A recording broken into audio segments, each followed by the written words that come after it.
23일 월요일 폭풍전의 종교.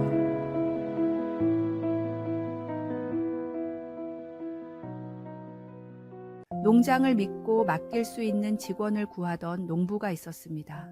지원자 중에 한 지역 유지에 추천장을 들고 온 남자가 있었는데 거기에는 이렇게 쓰여 있었습니다.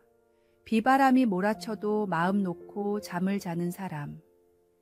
이 내용이 칭찬인지 경고인지 알 수 없었지만 인상이 좋아 그를 채용했습니다. 일주일 후 갑자기 밤에 거센 폭우가 내리기 시작했습니다.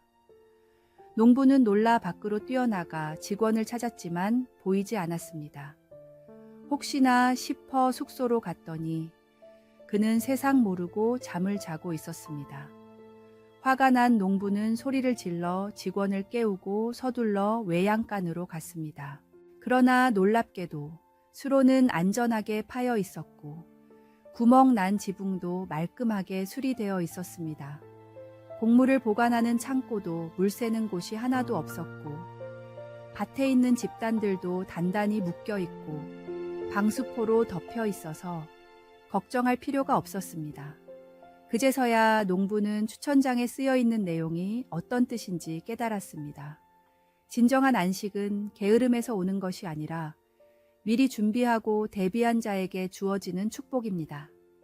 깨어있을 때 최선을 다해 준비하고 모든 일에 성실하게 임하는 사람만이 어떤 위기가 닥쳐와도 마음 놓고 쉴 수 있습니다. 오늘의 말씀. 내 빈궁이 강도같이 오며 내 곤핍이 군사같이 이르리라. 오늘의 만나. 기초를 튼튼히 다지고 말씀으로 무장하며 기도로 깨어있는 삶을 살아가십시오. 오늘 할 수 있는 일을 내일로 미루지 말고 주어진 모든 책임을 성실히 감당할 때 어떤 상황에서도 참된 평안을 누릴 수 있습니다.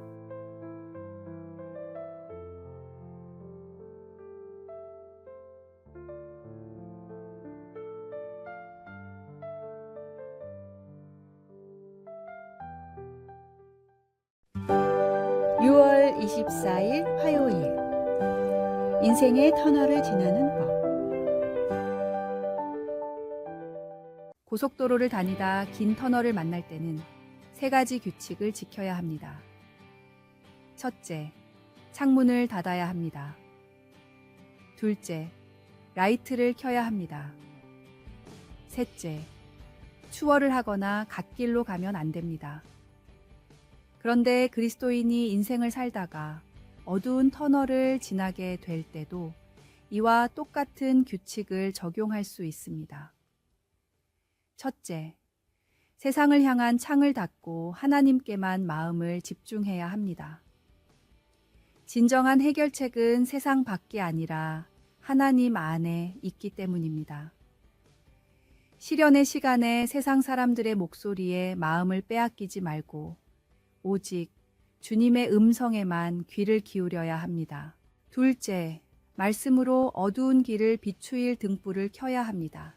시편 기자는 주의 말씀은 내 발의 등이요 내 길의 빛이니이다 라고 고백했습니다. 인생의 어둠 속에서 우리를 인도해 줄 수 있는 것은 오직 하나님의 말씀뿐입니다. 셋째, 다른 길로 빠지지 말고 하나님이 주신 사명, 내 안에 굳건한 비전을 향해서만 직진해야 합니다. 시련 속에서 지름길을 찾거나 원칙을 벗어나는 유혹이 있지만 그것은 더 큰 위험으로 이어질 수 있습니다. 인생이 아무리 어둡고 힘들어도 말씀을 벗어나지 않고 주님만 바라보며 푸른 하늘이 나타날 때까지 인내하는 것이 중요합니다. 오늘의 말씀. 인내를 온전히 이루라.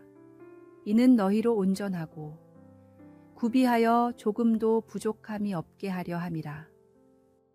오늘의 만나.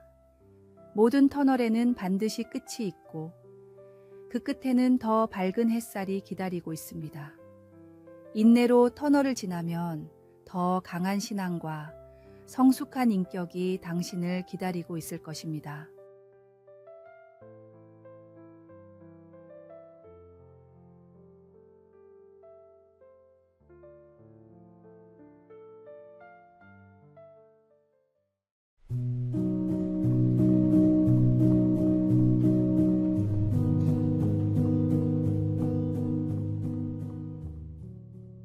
많은 교육 전문가들은 아이들이 어렸을 때 반려동물을 키우는 것이 좋다고 합니다. 물론 동물과 교감하면서 얻는 정서적인 안정감도 있지만 가장 큰 이유는 죽음과 이별에 대한 생각을 해볼 수 있는 기회가 생기기 때문입니다. 한 저명한 작가는 아이와 잠시 헤어질 때 손을 흔들고 이별의 인사말을 전하는 것은 이별에 대한 능력을 키우는 데 도움이 됩니다. 어렸을 땐 잘 몰라도 커서 겪는 이별의 상황에서는 분명히 큰 도움이 됩니다. 라고 말했습니다. 이별을 경험하고 받아들이는 법을 배우는 것은 인생의 중요한 과제입니다. 그러나 그리스도인에게 죽음과 이별은 세상 사람들과는 다른 의미를 갖습니다. 예수님을 믿는 우리에게 죽음은 끝이 아니라 새로운 시작이며 이별은 영원한 이별이 아닌 언젠가의 재회를 약속하는 잠시의 헤어짐입니다. 정말 사랑하는 사람들과 영원히 함께하기 위해서는 함께 예수님을 믿는 방법밖에 없습니다. 이것이 우리가 전도에 힘써야 하는 가장 근본적인 이유입니다. 죽음이 끝이 아니라 영원한 생명의 시작임을 알고 사랑하는 이들과 함께 그 영혼을 준비하는 마음으로 전도에 더 열심을 다하십시오. 오늘의 말씀. 이 썩을 것이 썩지 아니함을 입고 이 죽을 것이 죽지 아니함을 입을 때에는 사망을 삼키고 이기리라고 기록된 말씀이 이루어지리라. 오늘의 만나. 사랑하는 이들에게 복음을 전하는 일에 주저하지 마십시오. 주님 안에서 우리는 이미 영원한 생명을 얻었습니다.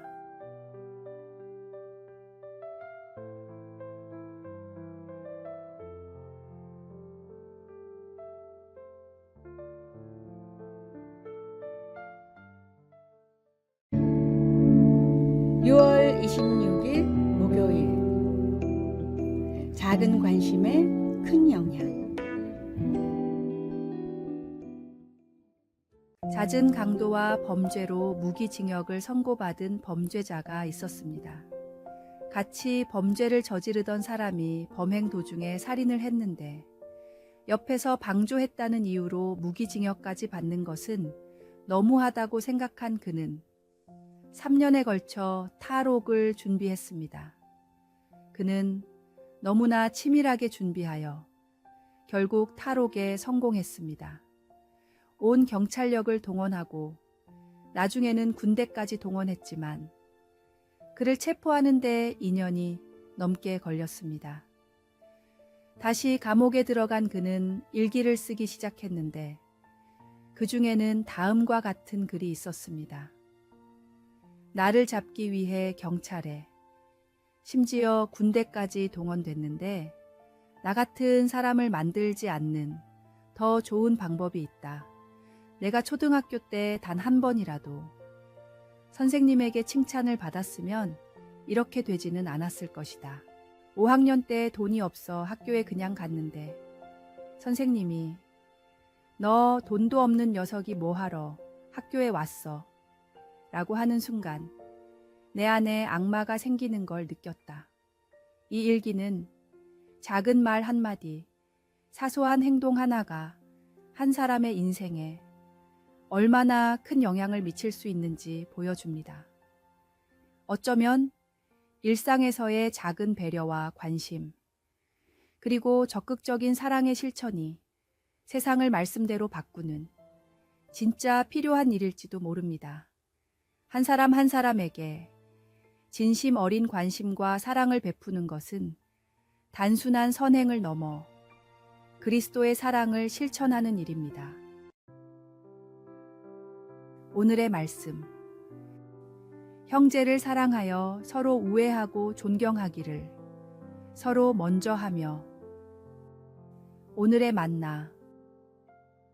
하나님의 사랑으로 세상을 변화시키는 일은 거창한 계획이 아닌 일상의 작은 실천에서 시작됩니다.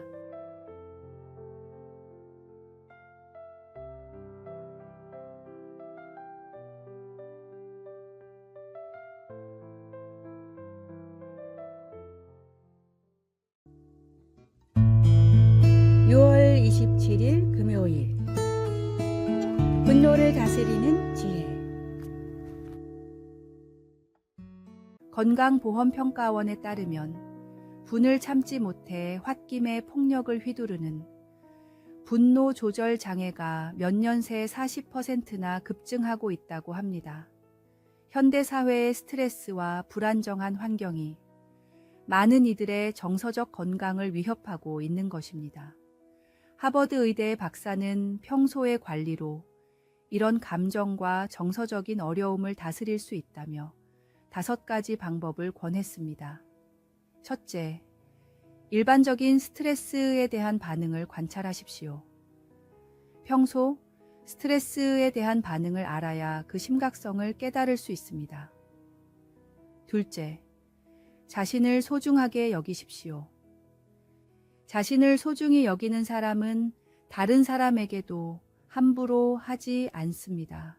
셋째, 영혼에 유익한 일에 투자하십시오. 책을 읽고 음악을 듣고 기도를 하고 말씀을 묵상하는 일은 정서적으로 큰 도움이 됩니다. 넷째, 나를 지지하는 사람들을 자주 만나십시오. 나를 확실히 지지하는 사람과의 만남은 스트레스를 이길 수 있게 도와줍니다. 다섯째, 감사하는 마음을 생활화하십시오. 감사의 조건을 자주 찾을수록 내가 행복한 사람이라는 것을 느낄 수 있습니다. 감사와 평안이 마음에 없을 때 분노와 시기가 마음을 사로잡게 됩니다. 하나님의 말씀과 기도로 마음을 지키고 받은 은혜에 대한 감사와 주님이 주시는 평안으로 마음을 가득 채우십시오. 오늘의 말씀. 노하기를 더디하는 자는 용사보다 낫고 자기의 마음을 다스리는 자는 성을 빼앗는 자보다 나으니라. 오늘의 만나. 매일 감사할 일들을 적어보고 기도와 묵상의 시간을 통해 영적으로 충만해질 때 우리의 마음은 더 큰 평안과 기쁨으로 채워질 것입니다. 분노는 잠시지만 하나님의 평안은 영원합니다.